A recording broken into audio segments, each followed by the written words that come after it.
بەناوی خۆی گەورە بەخشنە بیرەبان بەڕێزان خۆشەویستان خۆگر خامۆشم خۆشحاڵم لە تازەترین وانەی فێرکاری بەرنامەی ئەدۆ فۆتۆشۆپ لە خزمەتی ئەوەی بەڕێز و زێدە خۆشەویستان ئازانی ئێمە کەناڵی بیرۆکە ئازانی کەناڵی بیرۆکە فێرخوازە نوێیەکان هەمتان بەخێربێن خۆشحاڵین بە هەبوونی ئێوە لەگەڵ ئێمە تکە سەبسکرایب و لایک و کۆمنت و شێر و ئانە لە بیر مەکەم بەڕێزان ئێمە هەروەکو ئێوە هەروەکو ئاگادارن لەم چەند وانەی کۆتاییدا ئێمە هاتینە سەر باس و خواسی دنیای ڕنگ ئایا ڕەنگەکان چۆن کار دەکەن ئایا ئەوەی کە لە دنیا دیجیتاڵی و شاشەکان دەبین ئەوە حوبرە ئینکە یاخود بڵێن تیشکە کە ئەمانەمان ڕوون کردەوە لەوانەی RGB و وەروە لەوانەی CMYK لەسەر ئەم باس و خواسە و تێگەیشتن لە دنیای کەلەر و چۆنیەتی کار لێکردنیان و وەروە چۆنیەتی ئەنجامدانی بڵێن تەنسیقی ئەلوان و وەروە دۆزینەوەی کەلەری پێرفێکت و ئەوانە ئێمە هەر بەردەوامی چونچە ڕوکنیەکی ڕئیسی بناغی نێوگرافیک دیزاینە بۆیە ئەمڕۆژ دێنە سەر ستەیجێکی نوێ قۆناغێکی نوێ لێڤڵێکی نوێ ئەم باس و خواسانە کە لە دنیای کەلەر و تەنسیقی ئەلواندا دەورێکی زۆر کاریگەر دەبینێ ئەویشیان بریتە لە چێ لە بیت ئایا بیت چییە؟ بیت چییە کاتێکەوە دەڵێن ئەم فۆتۆیە 8 بیتە ئەم فۆتۆیە 16 بیتە وەروە ئەم فۆتۆیان 32 بیتە ئایا کامیان باشترە؟ ئایا ئێمە وەکو گرافیک دیزاین کار بە چ بیتێک بکەین ئایا چیانیان ڕەونەقی زواتر ئایا چیانیان تەلوینی جوانتر ئەلوانی جوانتر هەروەها بیت لە دنیای چی هەیە لە دنیای ڤیدیۆش هەیە بۆ هەمانشتە چونکە ڤیدیۆش لە فرەیمات پێک دێتن مەجموعی 24 فرەیم 1 سانیە پێک دەینێت و هەمووی دەبێتە موشن کەواتە هەروە بیت لە برین لە یەکەی پێوانەی سایز و وەروە قەبارەی میمۆری لە نێو دنیا دیجیتالدا هەیە کە برین ئەم ڤیدیۆیە بڵێن قەبارەکەی چەندە وەکو قەبارە و قورسایی کە شوێنێک لە میمۆری داگیرەکە جا خۆشەویستانی ئێمە وانەی ئەمڕۆمان زۆر گرینگە ئێمە بە گوێرەی توانە بە گوێرەی ئەوەی کە خوای گەورە پێی بەخشیون لەو علمەی کە لەم بوارەدا کۆمان کردوتەوە بۆ ئەوەی بەڕێز و خۆشەویستی دەگەینین ڕەنگە بیپێچین ڕەنگە نەیپێچین لەو شوێنێکەوە پێکامان ئەوە لە فەزلی خوایە و وەروە لەو شوێنشکە نەمان پێکا ئەوە کەم کوڕی لە ئێمەدا هەیە و ئەبێ بچین زیاتر و زیاتری لەسەر بخوێنینەوە وەروەها پامی چتم بۆ هەموو ئەو بەڕێز و خۆشەویستانی هەیەکەوە لە ماڵەوە دانیشتنەوە خۆیان حەشاردا و علم و زانستی پێیانە نایبەخشنەوە بێگومان ئەگەر گوناحبار نەبێن ئەوە هەروەکو بەردێکوانەکە لە شوێنی خۆی چەقیوە و ساڵە هاوڕۆژەها باران و ئالی داتنوی ئیسفادەیەکی بۆ ئەو خەڵکە نییە نابنە بەردێک کە دەبێتە بناغەیەک بۆ بنیادنانی دەستگایەک بۆ بنیادنانی خانوویەک بۆ بنیادنانی نەخۆشخانەیەک و یاخود قوتابخانەیەک جا بەڕێزان خۆشەویستان ئێوە بەردی بناغەی شوێنە خزمەتگوزاریەکان بن تاوەکو بە هەمومان بتوانین زمانی کوردی لە نێو دنیای تەکنۆلۆژیادا چ بکەین دەوڵەمەند بکەین بەڕاستی من بۆیە هاتمە سەر ئەم کورتەیە چونچێ کاتێککە دەگەڕی لەسەر مەسەری کەلەرینگ و تەنسیق ئەلوان هیچ شتێکت بە زمانی کوردی بەدەست ناکەوێت لەسەر مەسەلەی بیت لە ئەلواندا هیچ شتێک نییە بۆیە ئێمە بۆی کە هەمانە دەست پێ دەکەین هیوادارین ئەوەی کە زیاتری پێەیە بێتە پێشەوە چیتر دانەنیشێتن لە ژوورە تاریکەکان بێت دەرەوە خۆشەویستان ئێمە کاتێکەوە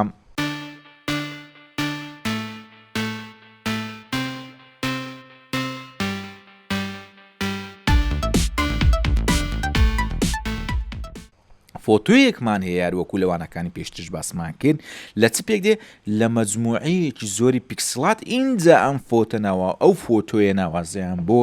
ئێمە پێکهێناوە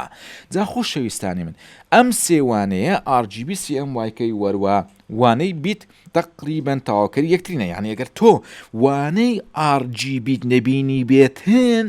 میلە دیار ئەموانەیە دابنیشی چونچێ وەکو کوتانی ئاسنی ساردا بەبێ گەرمکردن بگەڕێەوە سەر RGB تاوەکو لەم وانەیە شتێ بگەین ئێستا ئەگەر ئێمە ئەم فۆتۆیە بە شێوازێکی زۆر زوم بکەین هەروەکو دەبینیم ئێمە دەچینێن چیان دەری دەچینێن ناو دنیای پیکسلاتەکەی چونچێ فۆتۆشۆپ ئەو توانایی بە ئێمە بەخشیوە کە پیکسڵی ئەم فۆتۆیە ببینین هەروەکو ئێستا ئێوە بەڕێز و خۆشەویست ئێمە گەیشتنە سەر پیکسڵی ئەو فۆتۆیە کە لە چەندە پیکسل پێکاتوە هەر پیکسلێک لەم پیکسلانە کەوە ڕەنگێکی وەرگرتووە کەوا زۆرێک لە ڕەنجی وەرگرتووە هەروەکو ئێوە بەڕێز و خۆشەویست دەبین هەر یەکان زۆرێک لە ڕەنجی هەیە کە جیاوازە لەگەڵ یەکەیەکی تر جا کاتێک کە ئەم ڕەنگانە دەبینی هەر ڕەنجێک لەم ڕەنجی ئەم پیکسلانە ئەزانین لە چ پێکاتوە ئێمە لەوانەیە RGB ئەمەمان سەلمان لە ڕەنجی سۆر وەروە لە ڕەنجی سەوێز وەروەها لە ڕەنجی شین پێکاتوە کە تعبیر لە ڕێج و گرین و بلو دەکەن تێکەڵی یەک بوونە ئینجا ڕەنجی ئەم پیکسڵیان بەخشیوە بە یەکتری ڕەنگە ئەم پیکسڵی لێرە بڵین لە چەند یەکە پێکاتی بێتن یەکەیان هەر وەکو وتمان هەر ڕەنجێک فول یەکە بێ فول دیقەی خۆی بێتن فول کەسک بێ فول شین بێ فول سۆر بێتن 255 یەکەیە 255 یەکە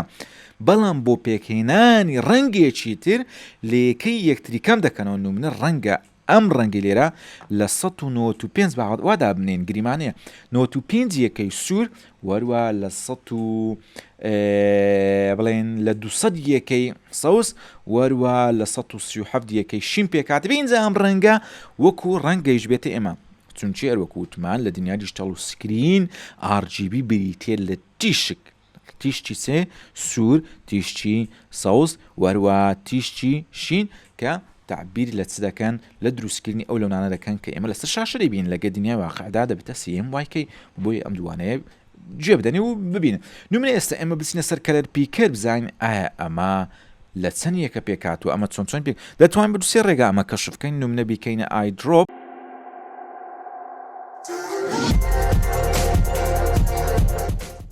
بۆیە بەڕێزان خۆشەویستان ئێمە دەتوانین بین بۆ بەشی کەلەر پیکەریان لێرە کەلەر پیکەرەگرنیان لێرە هیچ کێشەیەک نییە بۆکسی برێن کەلەر پیکەرمان بۆەوە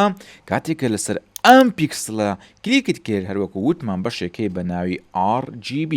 یەکسەر ئەم پیکسڵیان ئەم پیکسلەکەەوە کلیکت کرد پێت دەڵێ ئەم ڕەنگەی ئێرە لە یادمەکەم لە 157 یەکەی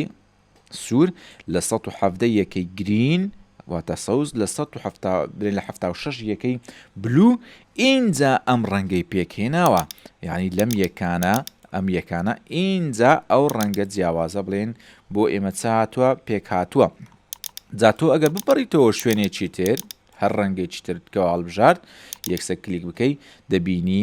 یەکە و پێکهاتەی ئێرە ئەو سێ ڕەنگە ئەساسیە کە تیشکە هەروەکو پێشتە باسمان کردی بۆ یەگە گۆتیشمڕەن قەزدم لە مەفهومەکەی تێبگەن دەبینی ئەم یەکانە هەر هەمویان گۆڕانکاریان بەسەردادێتن جا پرسیار لێرێ ئایا ئەگەر ئەم وێنەیە برێن هەش بیت بێتن شەوق و ڕەونەقی ئەم ڕەنگانە چی دەبێتن ئەم ڕەنگەی ئێرە چی دەبێتن ئایا ئەگەر 16 بێت چی دەبێت ئەگەر 32 بێتن چی دەبێت ئەمڕۆ دەمانەوێ ئەوە بۆ ئێوەی بەڕێز و خۆشەویستی بکەینەوە و بیسەلمێنین کەوا بیتەکان چ کاریگەریەکیان هەیە خۆشەویستان بە ئەم فاصلە وەربگرین و ئێوەش سەبسکرایب لە یاد مەکەن و ئینجا دێنە سەر مەوزوعی خۆمان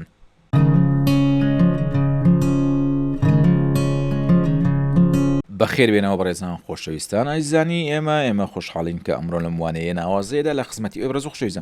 خۆشەویستان کاتێکەوە تۆ دەی برین لە فۆتۆشۆپ کار دەکەی بڕێم دیزاینێک دروست دەکەیت و بەشتە چێ بەشی ئیمێجولێندر مودەکە دەکەیتە 8 بیت یان دەکەی 16 یان دەکەی 32 ئەم گۆڕانکاریانە ڕوودەدا کاتێکەوە تۆ دەیکێش 8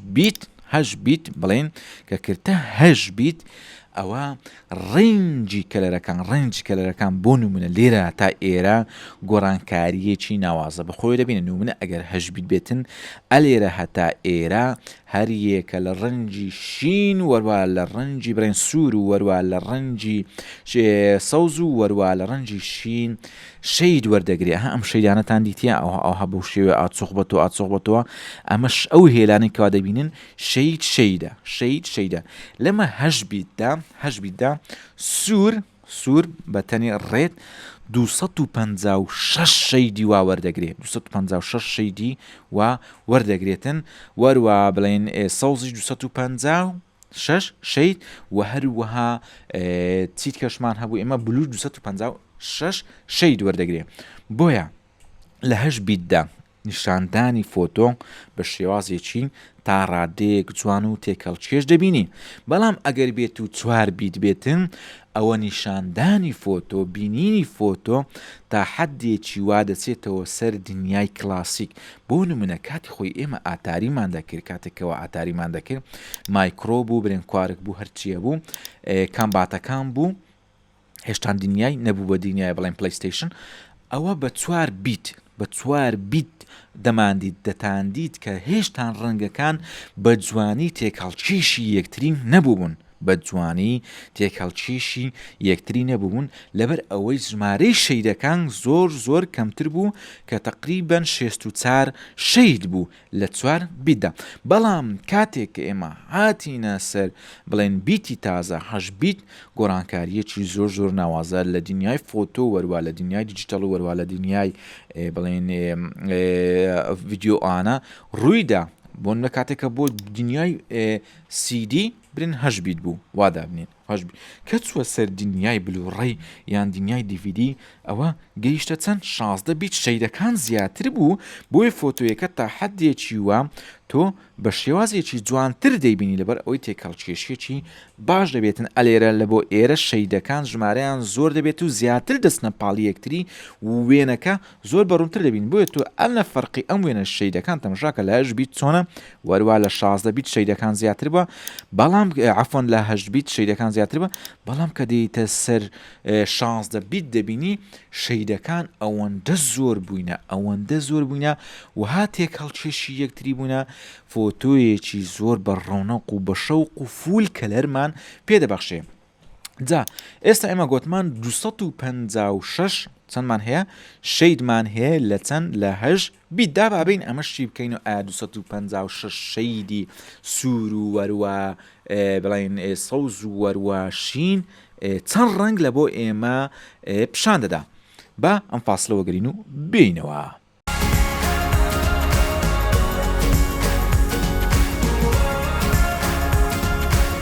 خۆشەویستان ئێستا ئێمە تەنها 8 بیت وەکو نمونە وەردەگرین نمونە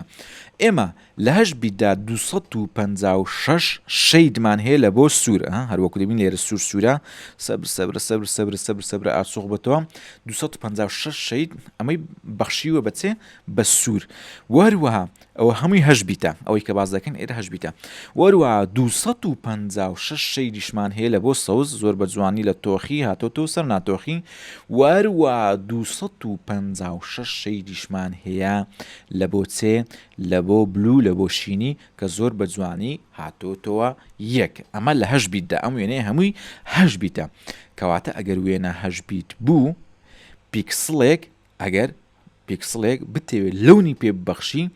شەیدی زۆرت هەیە کاتێکەوە شەیدت زۆر هەبوو یعنی ڕەنجی زۆرت هەیە کەواتە زۆر بە دیقەتە زۆر بە جوانی دەتوانی لێرە ڕەنگەی کلۆ هەڵبژێری ئەگەر 4 بیت بێتن ئەم ڕەنگەی لێرە پیشان نادا دروست ناکات چونکە شەیدی کەمە یەکسەر دەبتە سۆر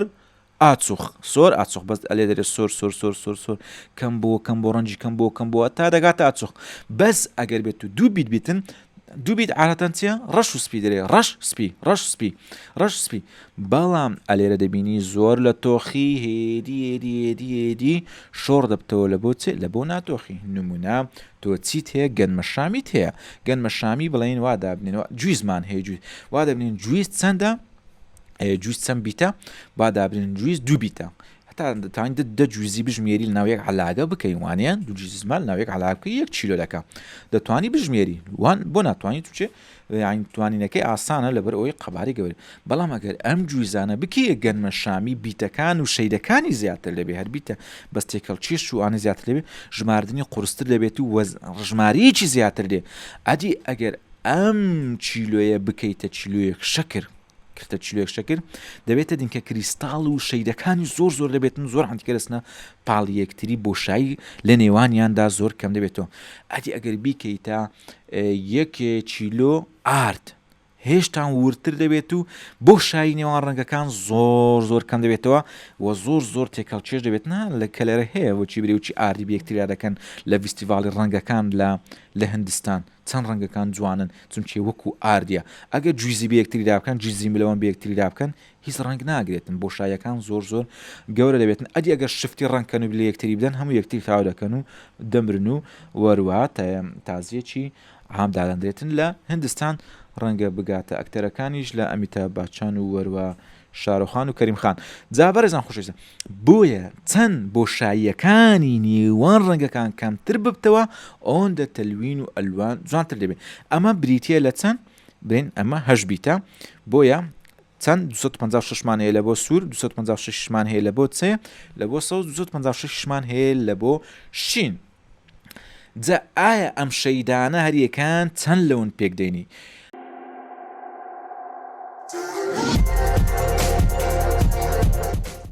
ئەگەر بتەوێ 8 بیت بزانی چەند لەونی تێدا هەیە زۆر بە ئاسانی ژمارەی شەیدەکانی سوور و ژمارەی شەیدەکانی سەوز و ژمارەی شەیدەکانی شین لێکتری دەدەی بە جاران ڕەنگەکان لەوەرەچی بۆ 256 جاران 256 16,777,216 ڕەنگت لەبە دروستەکە. ئەوە قووەتی بیتە 8 بیتە قووەتی 8 بیت. ئەجە وەرە لێک بدەوە 16 بیت هەبی چەند ملیۆن ڕەنگت لە بۆ دروستەکە. ئەجە وەرە 32 هەبی چەند ملیۆن ڕەنگت لە بۆ دروستەکە. ئەجە وەرە 64 بیتت هەبی ئەجە وەرە 126 ئەجە وەرە 256 کە ڕۆژ بە ڕۆژ دنیای تەکنەلۆژی دەگاتە ئەم ئاستانە بیت و تەلوینی زۆر شاز و ناوازەمان بۆ دروست دەکات و فاسلێک وەردەگرین و ئینجا زیاتر لێنە سەر باس و خواسی ئەم ڕۆمان کە بریتیە لە دنیای ڕەنگ و بیت.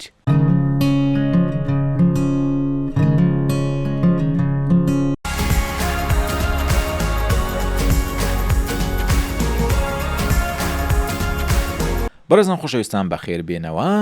جا ئێمە ئەگەر زیاتر ئەم باس و خواسە ڕوونکەین و منە ئێستا کاتێکەوە برێن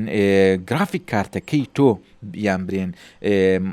مۆبایلەکەی تۆ یان برێن کامیرەکەی تۆ تااقەت و توانای 8 بیتی هەیە یان 16 بیتی یان 32 بیتیە بێگومان چەند بیتی زیاتر بێتن ئەوەندە تەسویرێکی جوان ئەوەندە فۆتۆیەکی جوان ئەوەندە نیشاندانێکی جوانت پێ دەبەخشێتن. نمونە ئەگەر ئێمە سەیری 8 بیت بکەین بڵین ئەمە وەکو گرافیک کارت وەری بگرا وەکو برێن ئەنتیگرێتێکی کرافت کار یان برێن وەکو GPU ئەوەی برێن گرافیک کارت کە GPU هەیە ڕەنگەکان بۆ چ لێ دەکاتن شی دەکاتەوە تێکەڵ چێژ دەکا. ئەگەر 16 بیت بێتن بۆ نمونە لە 8 خەت پێکاتی لە 8 خەت لە 8 سۆرسی کارەبایی ڕەنگت لە بۆ شیتەڵ دەکات و دەیێنێت و 16 بیت برن 8 بیتیت پیشان دەداتن لە 8 بیتی هەروەکوتمان لە 8 بیت لە سۆرسەکانی کارەبا نمونە کاتێکەوە ئێستا من ئەو تەلوینانە ئێرە دەبینم هەمووی دنیای دیجیتەڵیە بەس بە ئەمە نینە سەر باسی برن کۆدینگ و ئەانە ئەگەنە بە ئەوەی کە لە مەجای کۆدینگیش بکات جوانتر و باشتر تێدەگە بەس بە کارەبایەکەی بۆ نمونە 8 بیت بە 8 کێبل لەملایە 8 کێبلیش لەملایە کارەبایەکەی لە بۆ دێتن و ڕەنگەکانت نیشان دەدا. هەر وەکو دنیای لۆجیک و منتیق خۆشمان ئایا تۆ 8 بیت ڕەنگت بۆ گواستەوە ڕەنجی زیاتر دەداتێ یان 16 کێبل و بە 16 کێبل 16 بیتی ڕەنگت لە بۆ بگواستەوە لە بۆ بێنی ڕەنجی زیاتر دەداتی بێگومان 16 ڕەنج زیاتر دەداتی سوچ کێبلاتیشی زیاترە. ئەگەر ئەتو بێت و تەمەشای خەریتەکەش بکەی ژمارەی کێبلەکانی 16 بیت زیاتر لە 8 بیت. ئەگەر 32 بیت بیتن برین بە 32 کێبل بە 32 بۆڕی بڵێن ڕەنجی بگوازنەوە ماڵین گوۆ ئایا تانچێکت هەبێتن 8 بڵێن بە 8 مزەخە ئاوی تێ بکەی زووتر پڕ دەبێت و وەروە یان 16 بیت بێتن یان 16 مزەخە یان 32 مزەخە ئەوە لە دنیا لۆجیکی وایە بۆیە هەمان شتە لێرەش بەم شێواز و ستایلە بڵێن دووبارە بە تۆ ئەوە بەوەکو تێگەیشتنی ئێوە بەم جۆرە برێن GPU-ەکانیش ئیش دەکەن هەرچەندی تااق و توانیان زیاتر بێتن ئەوە وەروە لە گرافیک ووە لە دنیای پیشاندانیشدا وەروە لە گەیمینجیشدا برێن ڕۆنۆق و دیقەیەک و کوالیتیەکی زۆر ناواز و دەرەجەیەکت دەداتێ.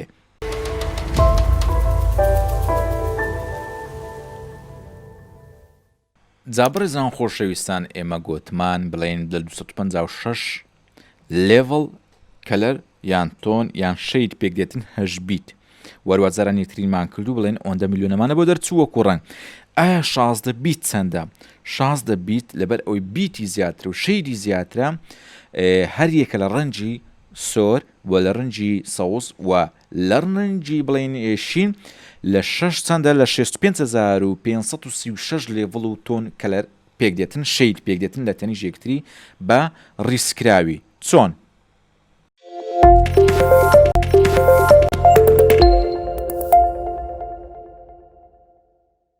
لەم وێنێ زیاتر ڕۆن دەبێتن و منە ئێستا ئەوە 8 بیت بوو لە 256 بوو بەڵام ئەوەیان شەیدەکەی زۆر زیاتر لە بەرەوەی 16 بیتە بۆیە بەری گوتمان لە 65,000 قسوورەکە پێک دێتن شەیدەکانی زیاتر دەبێت کەواتە ئێمە 256مان جارانی خۆی کرد سێ جاران چیمان بۆ قەومان 16 میلیۆن ڕەنگمان بۆ دروست بوو. ئایا ئەگەر ئێمە 65,000 و ئەوەندە لە یەکتری بدەین چی دەقۆمێتن؟ بۆیە لەم فۆتۆی ئێرە ئێستا ئەگەر سەیری بکەم ئەمە زیاتر ڕوون دەبێتن منە 16 بیتمانەیە وەروە بریتیە لە 64,536 لێڤڵی ڕەنگەکان لە تەنیش یەکتری. ئەگەر ئەمە جارانی خۆی بکەینەوە سێ جاران ئەوە 281.5 تریلیۆن ڕەنگمان لە بۆ دروست دەبێتن کە ئەو شاشەی ئێستا بەرامبەرە تۆیە ئەو مۆبایلی ئێستا بەرامبەرە تۆیە ئەوەندە جۆر و نوعیەتی ڕەنگانە بڵین ئەزە خۆشەر نییە بڵێ ئێستا توبریکا هەموو ڕەنگە لە کوێن دەرێن نە نمونە سۆر بە هەموو جۆرەکانیەوە هەل لە 250 برنە دەرەجەی فولفولەکەی تا دەگاتە دەرەجەی کەمکەمەکەی هەمووی بە ئینجە هەمووی بە پیکسڵە ئەم ڕەنگانە پێشکەش بە ئێمە دەکەن بۆیە دەبینین تۆ فۆتۆیەک فول کەلەرە دیقەکەی زۆر زۆرە ئەمە دەگەڕێتەوە سەر دیقەژی عن دیقەکەی ئەوەندە فول دەکا ئەوەندە فول دەکا ئەوەندە فول دەکا ئەگەر 16 بیت بێتێن ئەوە 281 بڵێن 281 تریلیۆن ڕەنجی دەخینتەوە. ئەو شاشەیە ئەو شتەیە ئەوەی هەیە کە ئێستا ئێمە بڕین لە مەجای بیتدا باسمان کرد. پێمان خۆشە ئەگەر زۆریش نەبێتن کەمێکیش بێتن بزانن جیاوازی لە نێوان بیتەکان چییە. جا تۆ بڵێن بە گوێرەی ئیش و کاری خۆت بیتەکان هەڵەبژێری شەرنیە مجارێت تۆ بڵێ ئیلا 16 بیت یان 32 بیتی دادنێم با 32 بیتیش دانابیتی بەڵام تاقە توانایەکەی تۆ تاقە توانای کۆمپیوتەرەکەی تۆ لاپتۆپەکەی تۆ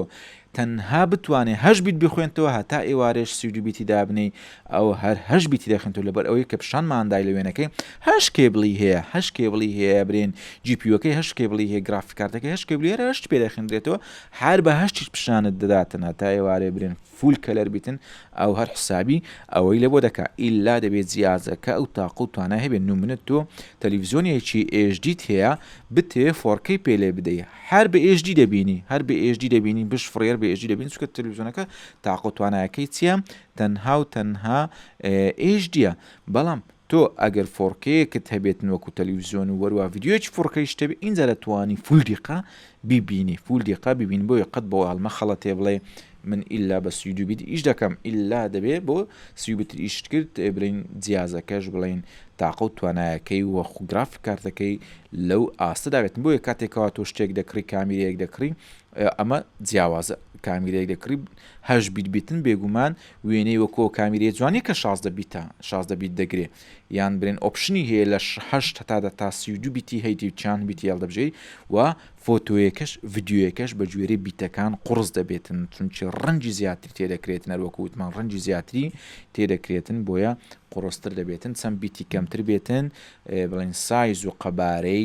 ئەو شتێکەوە تۆ دروستی دەکەی لە فۆتۆشۆپ کەمتر دەبێتن ئەمەش دەوریشی هەیە لەم بارەدا. هیوادارم توانی بێتم لەم وانەیە تا حەدێکی کەم یان زۆر ئەوەتان پیشان بدەم کە کاریگەری بیت لە نێو فۆتۆدا لە نێو دیزایندا لە نێو کەلەرینگدا